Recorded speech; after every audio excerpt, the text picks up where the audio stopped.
मेरा सवाल आपसे था और नहीं, मैं बोल चुका हूँ कि जो मैंने उनको बताया वही सेम मेरी बात। सवाल इनकी ने हमारा है सब एक क्योंकि ही कारण क्या है, जो भी मैं बोल रहा हूँ ये भारतीय जनता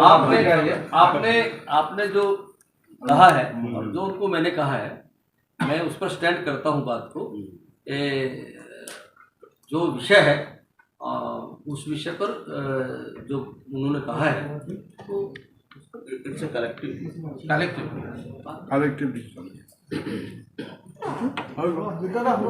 ঠিক আছে ধন্যবাদ সকলোকে ধন্যবাদ থাকিল আজি আপোনালোকক প্ৰেছ বন্ধুসকল আৰু আপোনালোকৰ মাধ্যম দি আজি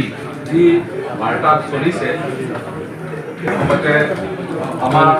आने वाला हिस्सा बनाता होगा। अरे भाई इतनी प्रकार की अब रेलवे का जाल बिछाया जा रहा है तो एक ही मशीन काम थोड़ी करती है।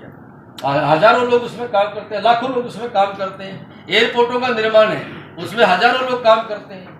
अगर हवाई जहाज बढ़ेंगे तो उसमें काम करने वाला ही बढ़ेगा, उसमें उसको ठीक करने वाला ही बढ़ेगा, उसका रखरखाव वाला ही बढ़ेगा। यह सारे पक्ष अगर आप देखेंगे तो मैं गर्व से ये बात कह सकता हूँ कि जो वादा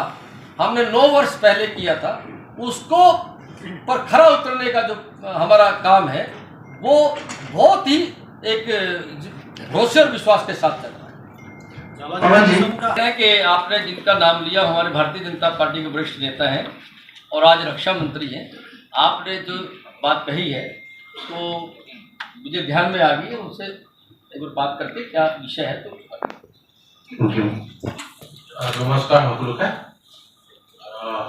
আজি এই প্ৰেছ কনফাৰেন্সত উপস্থিত মোৰ শ্ৰদ্ধাৰ সাংবাদিক বন্ধুসকল, যিহেতু ভাৰত ৰাষ্ট্ৰ তথা গণতন্ত্ৰৰ দেশত যিহেতু আপোনালোক চতুৰ্থ স্তম্ভ, গতিকে দেশ নিৰ্মাণত আপোনালোকৰ কৰ্তব্য আৰু দায়িত্ব আছে বুলি মই ভাবোঁ। আৰু 9 বছৰ কালত যিটো আমাৰ মোদীজীৰ নেতৃত্বত যি পৰিৱৰ্তন আনিলে হয় মানুহৰ সমস্যা যোৱা সিন্স ইণ্ডিপেণ্ডেণ্ট যেতিয়া ভাৰতবৰ্ষ স্বাধীন হ'ল তেতিয়াৰ পৰা 70 বছৰলৈকে কোনো ধৰণৰ পৰিৱৰ্তন দেখা নাই। তাৰমানে নেতৃত্বৰ অভাৱত বুলি মই কওঁ। কিন্তু নৰেন্দ্ৰ মোদী 2014 পৰা আজিলৈকে যিটো 9 বছৰ হৈ কৰি দিলে, গতিকে ইয়াত আমি চাব লাগিব আমাৰ অৰ্থনৈতিক অৱস্থা তেতিয়া কি আছিল আৰু আজি কি, এই কথা আমি লক্ষ্য কৰিব লাগিব। যিকোনো ৰাষ্ট্ৰ যদি অৰ্থনৈতিক অৱস্থাত যদি শক্তিশালী নহয় সেই ৰাষ্ট্ৰ শক্তিশালী হ'ব নোৱাৰে। গতিকে আজি গোটেই বিশ্বত গম পালে যে it is a bright star যিটো ভাৰতৰ যিটো ইকনমিক গ্ৰোথ আৰু ভাৰতৰ GDP 7.2% যে growth, it is a surprising everybody. গোটেই বিশ্বত এইটো সাৰপ্ৰাইজ কৰিলে। আজিৰ দিনত ফাইনেন্সিয়েল 2023 আমাৰ GDP গ্ৰোথ হৈছে 7.2। ঠিক তেনেকৈ এট প্ৰেজেন্ট আমাৰ ইকনমিক পজিশন গোটেই বছৰ $3.3 ট্ৰিলিয়ন। গতিকে আমি অৰ্থনৈতিক দিশৰ পৰা চাব লাগিব। গতিকে মই ভাবোঁ যে নৰেন্দ্ৰ মোদীৰ যিটো নেতৃত্ব দিছে যে সেল্ফ ৰিলায়েন্স আত্মনিৰ্ভৰ ভাৰত দিশলৈ আমি গৈ আছো। আৰু ইয়াৰ লগতে চাব লাগিব যিটো মানে ৰিজনেলৰ বহুতো ৰাজনৈতিক সমস্যা যিহেতু আমাৰ ৰহান ডাঙৰীয়া ক'লে, আমাৰ এনি ডাঙৰীয়া ক'লে যে অট'নমাছ ষ্টেট বিষয়ে আপোনালোকে কি চিন্তা কৰে। গতিকে এই বিষয়ত মই সাংসদ হিচাপে ভাৰতীয় জনতা পাৰ্টীৰ হয় কেণ্ডিডেট হৈ মোক যিহেতু ভাৰত কাৰ্বি আংলং আৰু ৱেষ্ট কাৰ্বি আংলং আৰু ডিমাচা ৰাজ্যে মোক বুজিছে, গতিকে এই বিষয়ে মই পাৰ্লিয়ামেণ্টত উত্থাপন কৰিছোঁ। আৰু এতিয়ালৈকে লাষ্ট ছেশ্যনলৈকে মই এই বিষয়ৰ ওপৰত প্ৰাইভেট মেম্বাৰ বিল মই ব্যৱস্থা মানে এইটো তৈয়াৰ কৰা হৈছে, মই প্ৰস্তাৱটো দিম আৰু এইটো আমাৰ সাংবাদিক কৰিব। এতিয়া ভাৰতীয় জনতা পাৰ্টি ইয়াৰ কোনো ক'বলগীয়া নাই, যিহেতু ৰাজ্যিক সমিতিৰ ফালৰ পৰা এদিন আমি গুৱাহাটীত বহি এতিয়া আমাৰ বৰ্তমান সন্মানীয় মন্ত্ৰী ৰঞ্জিত কুমাৰ দাস তেখেত আছিলে সভাপতি অসম প্ৰদেশৰ। গতিকে তেখেতৰ লগত গোটেই দিন আলোচনা কৰিলোঁ যে পাৰ্টিৰ ফালৰ পৰা ভাৰতীয় জনতা পাৰ্টিৰ পৰা ইয়াৰ কোনো ঘূৰাই নাই বুলি তেওঁলোকে স্পষ্ট কৰি দিয়া হ'ল। গতিকে আমাৰ এই যিটো ৰাজনৈতিক দাবী এইটো আমি দাবী কৰি থাকিম আৰু আমাৰ বিশ্বাস আছে যে আৰ্টিকল 244 যিহেতু ভাৰতৰ ভিতৰত আছে, এইটো এদিন নহয় এদিন পাব, আমাৰ বিশ্বাস আছে। আৰু বিশেষকৈ নৰেন্দ্ৰ মোদীৰ ওপৰত যিহেতু মোদী সেইটো মুমকিন হে বুলি কয়। এতিয়া চাওক আপোনালোকে ভাৰতৰ সংবিধানত সিন্স স্বাধীন পোৱাৰ পিছত যে আৰ্টিকল 370 কথাটো যে যোৱা 70 বছৰে কোনো এটা চৰকাৰ কোনো এজন প্ৰধানমন্ত্ৰীয়ে এই বিষয়ে হাতত ল'বলৈ কোনে সাহস কৰা নাছিল কিন্তু নৰেন্দ্ৰ মোদী 2014 পৰা যেতিয়া দেশখন চম্ভালিবলৈ আৰম্ভ কৰিলে আৰু 2019 দ্বিতীয়বাৰৰ কাৰণে প্ৰধানমন্ত্ৰী হ'ল তেতিয়া আৰ্টিকল 370 যে কাশ্মীৰ জম্মু কাশ্মীৰৰ পৰা হাতাই দিয়া হ'ল 35 হাতাই দিয়া হ'ল গতিকে এটা আহি পৰিৱৰ্তনটো চাওক যে আজি জম্মু কাশ্মীৰৰ তাত ইকনমিক গ্ৰোথ হৈছে 14.64% আৰু চাওক এই আৰ্টিকল 370 শেষ হোৱাৰ পিছত তাত টুৰিষ্ট ফুটফল কিমান এটা 1.88 crore গতিকে চাওক তাত মানে ল এণ্ড অৰ্ডাৰ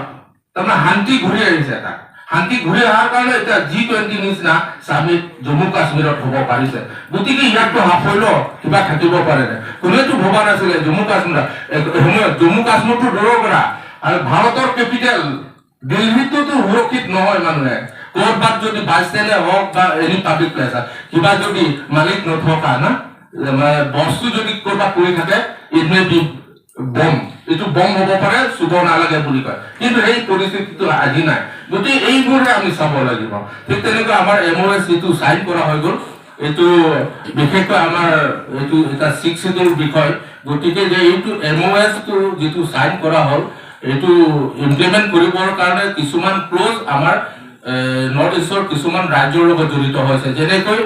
লেণ্ড যিটো কিবাটো অথৰিটি আমাৰ মেঘালয়ত আছে তাত কাউন্সিল আৰু ষ্টেট গভৰ্ণমেণ্টৰ মাজত অমিল হৈ আছে গতিকে 6 শিডিউল যদি কিবা এটা বিল যদি লৈ আনে তেনেহ'লে অকল কাৰ্বি আংলং আৰু ডিমা হাছাওৰ পৰা নহয় গোটেই য'ত 6 শিডিউল আছে গোটেই মানে বস্তুটো প্ৰভাৱ পৰিব গতিকে চিন্তা চৰ্চা কৰি আছে আৰু মই আশা কৰিছোঁ অতি সোনকালে MOS যিটো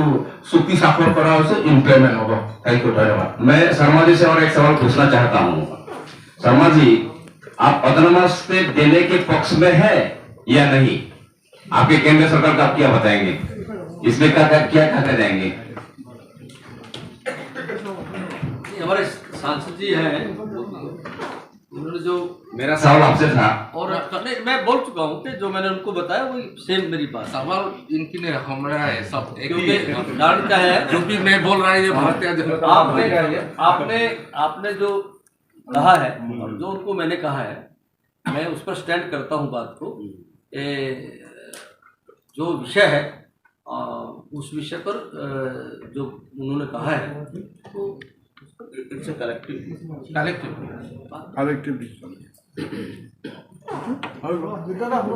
ঠিক আছে ধন্যবাদ সকলোকে ধন্যবাদ থাকিল আজি আপোনালোকক প্ৰেছ বন্ধুসকল আৰু আপোনালোকৰ মাধ্যম দি আজি যি বাৰ্তা চলিছে লগতে আমাৰ